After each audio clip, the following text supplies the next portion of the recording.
One of the most important factors that you need to realize about where you are in your life right now is your personal standards. Some of you want to make more money. Okay? Some of you want to have more time. Some of you want to have more freedom. Some of you want to have more expertise in the area of business. Whatever it is, I can guarantee you on some level you're in here because you want more. Because until you realize what the problem is, you can't fix it.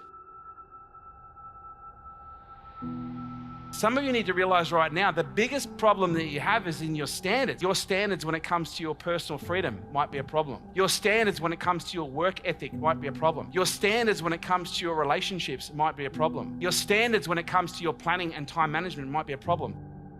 Why it is so hard to change a personal standard? You are conditioned to play at a lower level. You are literally conditioned by the media.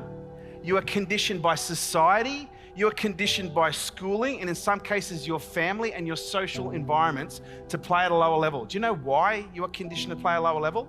Because most everyone around you is. And the hardest thing you're ever going to find in your life is not going to be to change. Change is actually quite easy. Anyone can change, but how do you maintain change?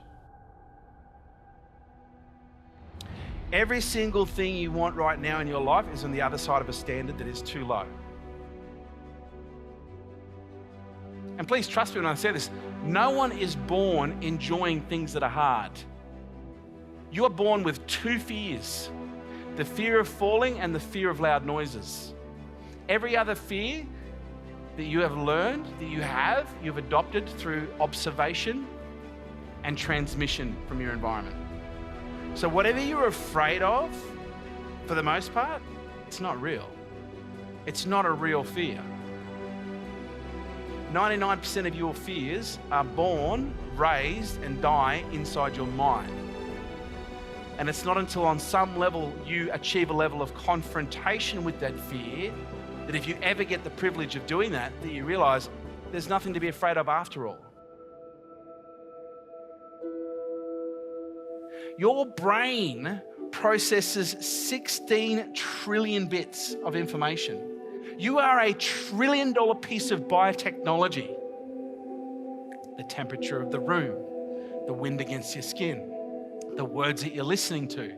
That's all information, and you're processing information. And your brain, by virtue of its job, is to make you actually oblivious. And I know this might sound a little bit strange, but your brain's job is to make you stupid.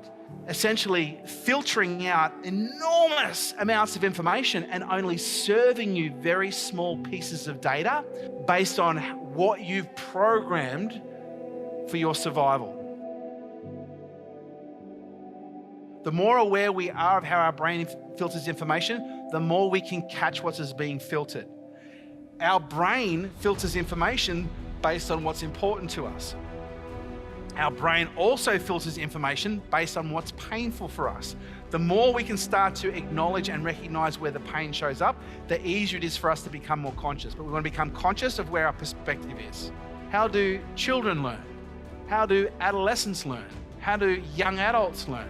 How do adults learn? How do we learn? How do we learn?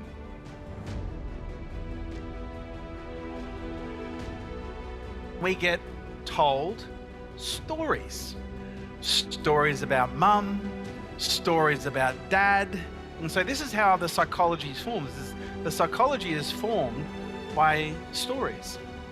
And I call this the coding system, because you are programmed through the stories that you have been told. And once you reach a certain level, you then get programmed by the stories of society. Once you reach a certain level, you then get programmed through the stories of the media, the social media stories, the family stories, but we all get coded through stories. And as kids, we get told stories, and so we look for what we call referential indexes. Are the stories true? But when we're told stories, that inherently creates a bias for us to look for truth. We don't question the stories that we were told, we just believe them as true. And we look for the truth, and we might find evidence that they're true, but there might also be evidence that they're not true. But all we need is a little bit of evidence to say that it is true, and it becomes an actual fact.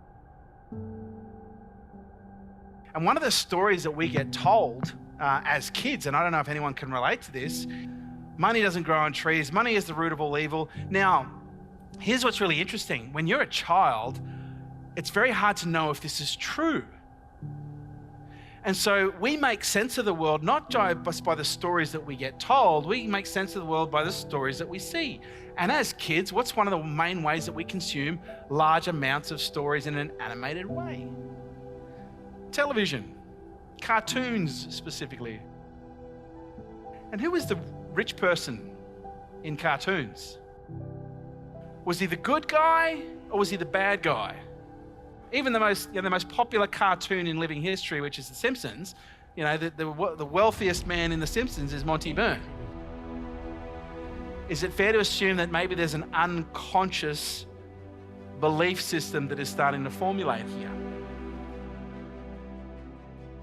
And so here's what happens. As we get told these stories, we see evidence in cartoons, we hear evidence at home, we see things happening at school. And what we do as kids is we create shortcuts, because as kids, we don't want to be thinking about every fucking story that we've ever been told in order to make sense of the world. That's like imagine having every single program in your computer running all at once. You wouldn't be able to make sense of anything. You wouldn't be conscious of anything. You'd be thinking about every single story that you've got. So what the brain does is the brain creates these things called shortcuts, where you no longer have to think about the story. It just compartmentalizes it in a little set of neurology called a belief system.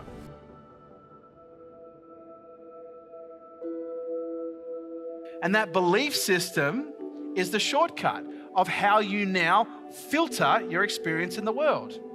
And so now you don't have to think about all the stories that money is bad. You just believe that money's bad. These beliefs that we have are fundamentally determined by what we see, what we hear, what we feel. We then get into business and we start going, well, I've got a very high value on family, but I've got a very low value on money, but I'm very unconscious of this.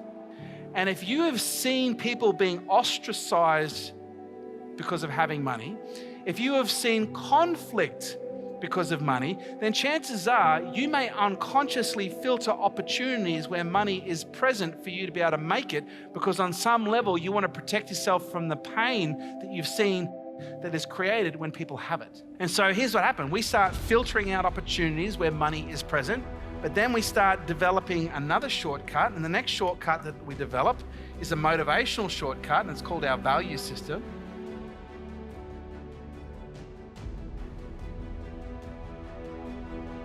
And your value system is your motive system. It's your motivational system. It's the reason you start to do things. And for the most part, people's motive system or their value system is completely unconscious.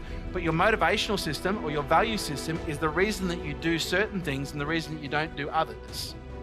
Here's what you need to understand. The most powerful aspect of your psychology isn't your brain. It's your social environment.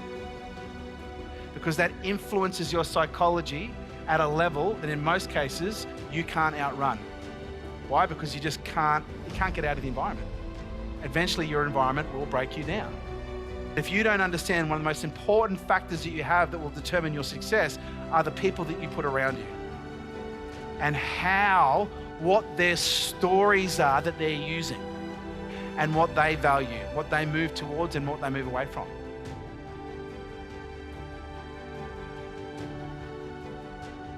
What you do need to do is to become conscious of how you moderate your exposure to harmful substances. And sometimes a harmful substance is a social environment. Put the microscope on you. Start looking at your own social environment.